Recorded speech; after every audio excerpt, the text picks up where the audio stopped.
Waalaikumsalam warahmatullahi wabarakatuh. Ustadz, perkenalkan saya Ade, saya dari Bandung. Ujian dalam hidup saya terlahir tanpa rahim. Dulu, jadi awalnya itu dari kecil saya tidak mengalami menstruasi. Kemudian di usia 17 tahun saat kelas 3 SMA, saya ke dokter. Kemudian diperiksa, kata dokter normal-normal saja.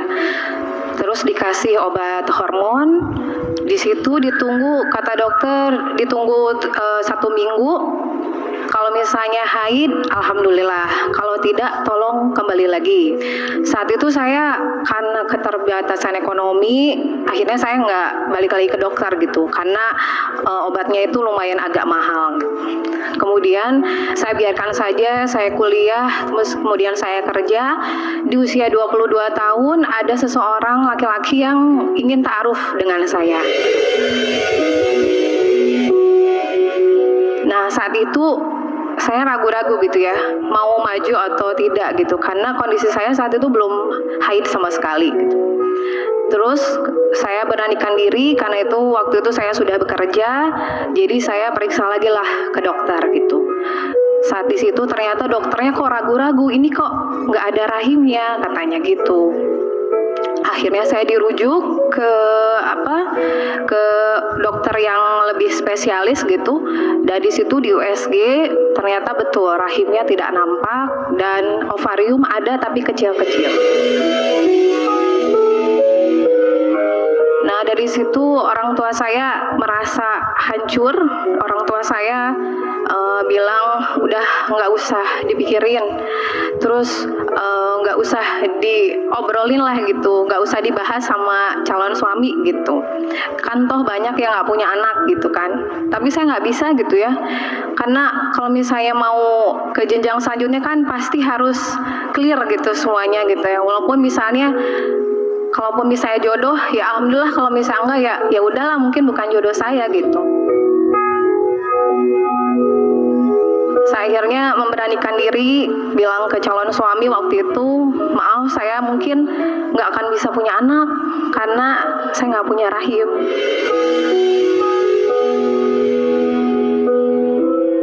Terus akhirnya dia membalas, akhirnya dia maju karena dia dikasih tahu sama mamahnya, almarhum mertua saya, bahwa ada teman mamahnya yang kasusnya sama gitu dengan saya, tidak pernah haid selama hidupnya gitu. Terus akhirnya menikahlah kami tahun 2012 gitu. Saat itu saya masih ada harapan gitu ya, semoga lah gitu barangkali bisa berubah gitu diagnosanya. Sampai akhirnya saya ke dokter lagi, diagnosanya tetap sama dan baru tahu ternyata saya hanya punya 1/3 saluran. Jadi saya buntu, jadi udah tidak ada rahimnya juga, nggak ada. Terus akhirnya saya udah hancur lah di situ ya, udah nggak ada harapan lagi gitu ya. Terus kemudian saya berpikir, bilang sama suami, yang kamu kalau misalnya mau menikah lagi nggak apa, aku nggak apa-apa gitu. Tapi suami selalu menguatkan gitu bahwa aku sama kamu aja. Akhirnya kami berikhtiar untuk mencari anak adopsi. Di usia pernikahan 5 tahun, kami menemukan ibu hamil yang ingin mengadopsikan anaknya. Nah, dari situ kami rawat anaknya gitu ya. Sekarang alhamdulillah saya punya 2 anak adopsi, Ustadz. Dan alhamdulillahnya lagi, qadarullah maha baiknya Allah, saya bisa menyusui anak-anak adopsi saya dengan induksi laktasi gitu. Jadi saya jadi ibu susuan gitu untuk anak. Karena saya kepikiran juga anak saya kan nanti bakal pengen jadi mahram saya gitu. Makanya dua anak saya ini laki-laki, jadi mahram buat ayahnya, mahram buat saya juga gitu. Nah, Ustadz, pertanyaan saya, gimana sih ikhlas itu, Ustadz, gitu? Saat ada mungkin terbesit pikiran aku teh pengen hamil gitu. Salah nggak sih, Ustadz, untuk bilang ke suami, kamu boleh deh nikah lagi gitu, karena aku nggak bisa ngasih kamu anak kandung gitu. Itu pertama. Dan gimana caranya terus menjaga prasangka baik sama Allah gitu. Bunda,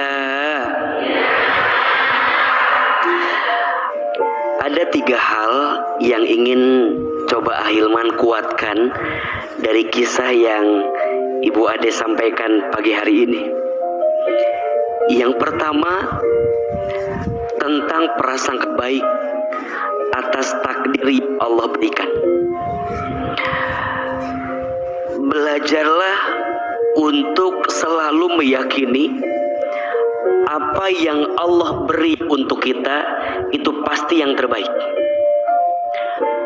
Wa asa an takrahu syai'an wa huwa khairul lakum wa asa an tuhibbu syai'an wa huwa syarrul lakum wallahu ya'lamu wa antum la ta'lamun. Boleh jadi kamu membenci sesuatu padahal itu baik bagimu, dan boleh jadi kamu menyukai sesuatu padahal itu buruk bagimu. Allah Maha Tahu sedangkan kamu tidak tahu. Maka untuk apapun yang terjadi, untuk apapun yang diberi, itu pasti yang terbaik.